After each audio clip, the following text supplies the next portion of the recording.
After Tyson Fury's first defeat of his illustrious boxing career against Oleksandr Usyk last month, a startling video of the inebriated fighter being led out of a UK pub and face-planting on the pavement outside went viral on X yesterday. Many believe that Fury is having a mental breakdown. I want to see this man in a really bad way in life. I might want to see him get outboxed and lose his belt, but I don't want to see him on a mental decline and really struggling emotionally or anything like that. This is a sad affair, Jordy from the Pain Game podcast said, and he had this to say about the Gypsy King's current predicament. On it, I would say he probably went out with all the best of intentions of just having a good night out. But that pain and that emotional shit that he's carrying around with how he's feeling about himself at the moment, it's there. It's a loud voice in the Fury. What's up with Tyson Fury then? He hasn't been mentioned much since losing to Usyk. How is he handling the setback? Will he be ready for Usyk in the rematch? Let's talk about that and more in today's video. The latest headline following the viral videos of Tyson Fury being led out of a pub went viral on social media yesterday. The British boxer, who lost his title to Usyk last month, was seen being led out by two security personnel on Friday night after having one too many drinks at the Nowhere pub in Moreham, Lancashire. The footage showed the boxer stumbling on his knees before hitting his head on a lamp post outside.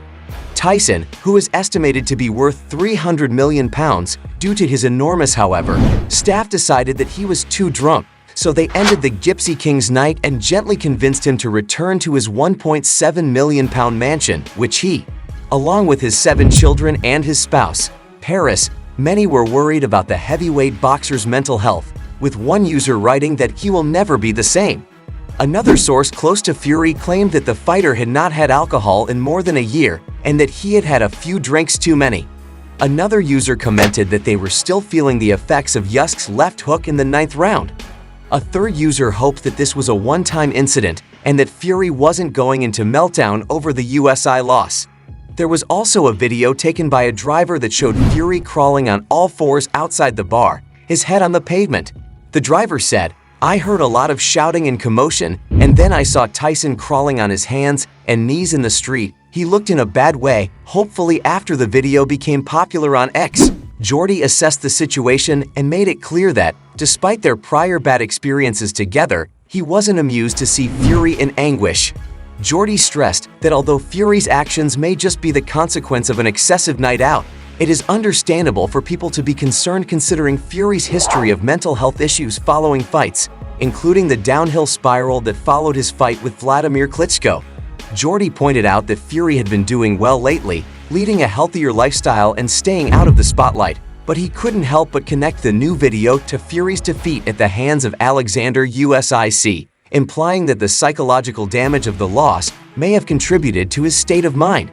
Jordy commented on how much alcohol it would take for someone the size of Fury to get so drunk, suggesting that there was more serious mental distress. Drink, the better you feel sometimes, because it's silencing that misery. And fuck me, I can't judge the guy for that. I've done it myself. How can I possibly? And sometimes you just keep drinking, and before you know it, fucking shit. Considering Fury's mental health, Jordy showed empathy, acknowledging that drinking may momentarily quiet internal conflicts, a tactic he admitting to employing himself. He added that seeing Fury as a weak, hurting person made him more approachable. Jay highlighted that Fury needed to take his loss as incentive to train harder, even though it's acceptable to have a moment of weakness.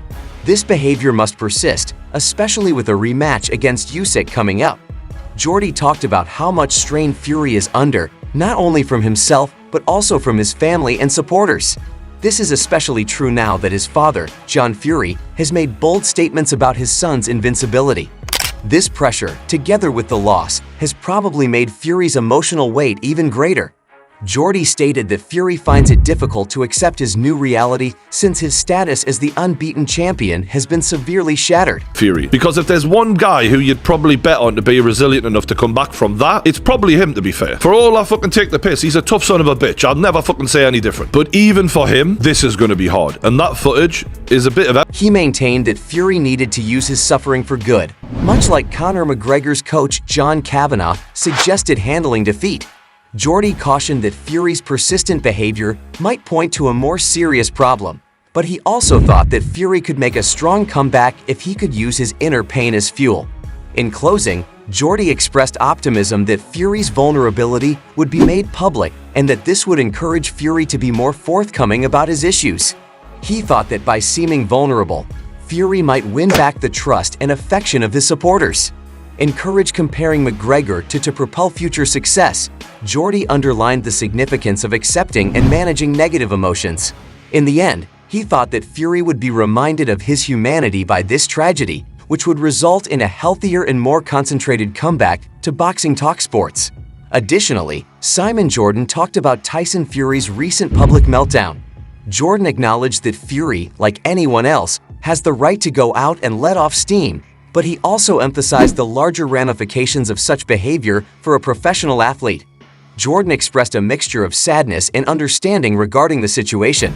Jordan conceded that Fury's behavior might be a response to his most recent defeat, bringing up the possibility that Fury's battles with mental health, particularly bipolar disorder, may have played a role. He denounced the culture's propensity to record and make fun of people in their moments of vulnerability and called out the vultures who try to use these situations to incite conflict or make money. Pavement. So you get some smart arse out in the pavement with a mobile phone who decides, I'll clean up here and take some footage of Tyson, that's the world we live in, is a bit worse for wear. So unfortunately, as you say, that's the world we live in. And some actual audio. Although Jordan refrained from expressing his anger towards Fury, he did underscore the necessity of discipline and upholding a specific image for a professional athlete of Fury's caliber. Jordan also underlined the significance of Fury being in peak physical and mental shape for his forthcoming rematch with Oleksandr Usyk. While Fury's behavior may be justified as an isolated occurrence, Jordan pointed out that it shouldn't turn into a habit, particularly in light of the demanding nature of professional boxing, which mirrors the strains encountered by elite athletes.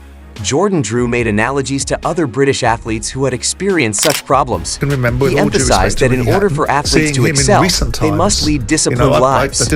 Jordan stated that, in their prime, he hoped to see Fury return to the ring as the greatest version of himself, one who could once again hold the title of heavyweight boxer.